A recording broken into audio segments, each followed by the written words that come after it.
Welcome back to video number 2 in how I beat amenorrhea and how I continue to do so. If you haven't watched the first video, I'm going to leave a link below so that you can check out what my actual calorie and macronutrient plan was to get myself back on track.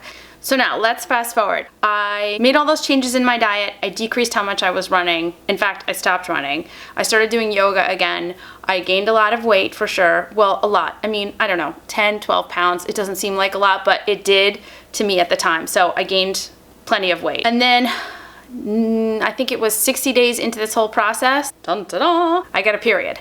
And if you're interested to know more about that and sort of how I was feeling in that moment, you can go ahead and go to Instagram, go to A Case of the Jills on Instagram, and you can scroll down and see, I said right there, it's been 4.5 years and I finally got a period, and it was like the best moment. My boyfriend and I went out and celebrated. We drank champagne. I was so happy. It was like the greatest moment. And even though physically I was uncomfortable, I was scared because I wasn't running. I was nervous. I felt out of sorts. I felt like I was wearing somebody else's body, like in suit form, like that I had put on this suit that was someone else's body and zipped it up and was walking around it in all day. And it was very, it was very weird.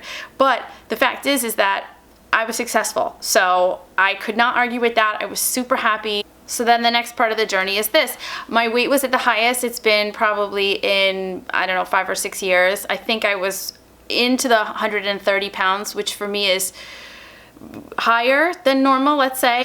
It felt very weird to me. I was very nervous, and we were going to Italy on vacation for 2.5 weeks. And of course, I was very concerned about wearing a bathing suit in front of everyone. All these people had seen me the summer before, skinny mini, in a tiny little bathing suit, and they were gonna see a much more fuller and voluptuous definitely not that, a more voluptuous version of Jill. So I was super nervous about that. I mean, I'm not, irrespective of whatever my personal body image is, I was like, oh man, this is gonna suck. You know, Italians have a different sort of way of talking to each other about each other. Like, people will think nothing of calling somebody like chubby in like a sweet way. It's supposed to be like a term of endearment, or they'll think nothing of being like, oh yeah, you know, that tall pimply guy or something like that, and you're like, oh my god. So, you know, definitely different from our American sensibilities about, ooh, you know, you don't want to say anything to anyone, you don't want anyone to feel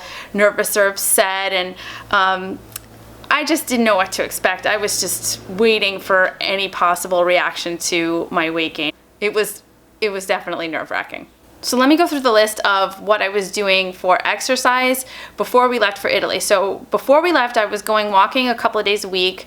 I was doing yoga 4 times a week, and I had joined a gym and I was going once a week. When we got to Italy, things completely changed. First of all, the internet connection at the house was super spotty, so I was not using my calorie tracker.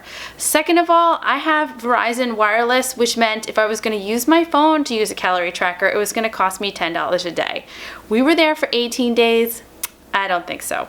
The next thing is that none of the foods that I typically relied on were available in Italy. I mean, yes, fruits, vegetables, fish, of course, but all my little safety foods, they just don't have. There's just, you can go to the store, there's just no almond butter. You're not gonna find it. When we were there in the summer, we were in a little town, and they certainly do not have Trader Joe's. All those foods that I had relied on just were not there. I honestly embraced this. I was happy. We would go to the market every day. We would buy fresh fruits and vegetables. We would buy fresh fish from the markets. And I was really excited about trying new things, eating different foods, and seeing how my body reacted. During the whole time we were in Italy, I didn't run at all. We actually joined a gym across from the house, and we went 5 days a week. The thing is this, I did not work out with weights every day. I worked out with weights maybe 3 days a week for about 30 to 40 minutes. 2 days a week, probably I would go downstairs into one of the aerobics room and do my own kind of yoga session. And then 1 day a week, my boyfriend and I would do like a 20-minute high intensity set of, you know, cardio weights kind of workout, a circuit. We did tons of walking. Where we are on the coast, they have this thing called the lungomare. And basically it's like a boardwalk, let's call it, that goes all the way down the coast, and it's just natural for people to go out after dinner or in the afternoon and go for a nice long walk, and we did tons of that every day. So as I said before, I ate tons of fruit, vegetables, I ate fish, olive oil. I did not even think about the quantities. I just ate until I was full. We drank wine every single day. We were on vacation. We certainly did not hold back. Oh, and lots of chocolate. Definitely lots of chocolate.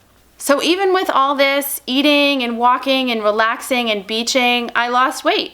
I actually lost weight. And I honestly attribute this to being more relaxed, being less stressed. Finally, my body, it seemed that somehow finally my body figured out that it was not in this panic mode anymore. It just seemed like I was more relaxed. I was sleeping through the night. I wasn't waking up in the middle of the night. I didn't have those like hypoglycemic moments of, you know, just feeling super dizzy and sweaty and shaky. I don't really know why, but somewhere along the way, I kind of changed my mind over to, I don't want to run right now. And it wasn't, I don't ever want to run. It was, I really do not want to run right now. I think somewhere in my mind, I knew that it was the right thing just to take a break and to kind of let my body chill out and relax. And I did. I really did. By the time I got home from Italy, it was about another week and I got another period.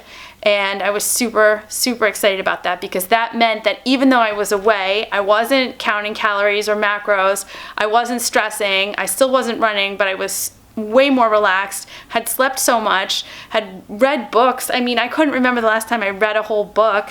Getting a period when I came home meant that obviously I was doing something right. So now let's fast forward to today. Next week I should be getting my 5th period in a row. I think that my cycle is a little bit longer than normal. It can go usually between 31 and 38 days. So this is a little bit longer than the typical 28-day cycle, but it's regular, so I'm not too concerned. I'm super diligent about a couple of things. The first thing I'm super diligent about is making sure that I eat enough in the course of a day. Even if I'm out of the house or I don't know what my meals are going to be like or I don't know where I'm going to be, I always make sure I take snacks with me now and always make sure that I'm not put in a position where I have to freak out and find food. This is also a bigger deal because of the celiac disease thing. I can't just go grab something anywhere, so I always make sure that I have snacks. The second thing I'm super diligent about is making sure that I include carbohydrates in my diet every day. So it's some type of starchy carbohydrate absolutely every day. It's popcorn, it's a squash of some kind, it's quinoa, it's a sweet potato every single day. And typically I will eat that after my workout session, but it doesn't have to be. I am running again, and I'm going to talk more about what I have done in order to get myself back to normal running.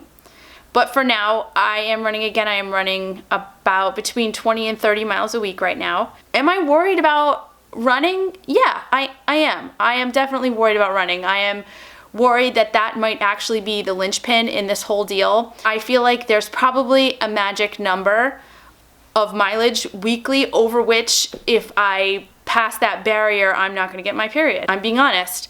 But I am determined to find where that limit is, figure out how to work around it, or figure out something that I can do to jump over it, break it down, just destroy it in some way. Because I have this feeling that if your nutrition is dialed and you eat more and you support yourself, maybe there are no limits.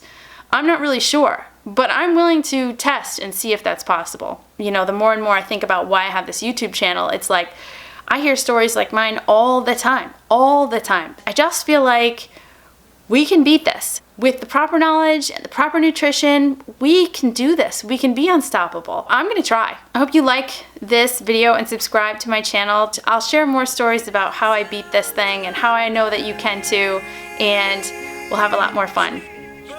And Tulip stayed on my lap this whole time. How about that? Anyway, thanks for watching.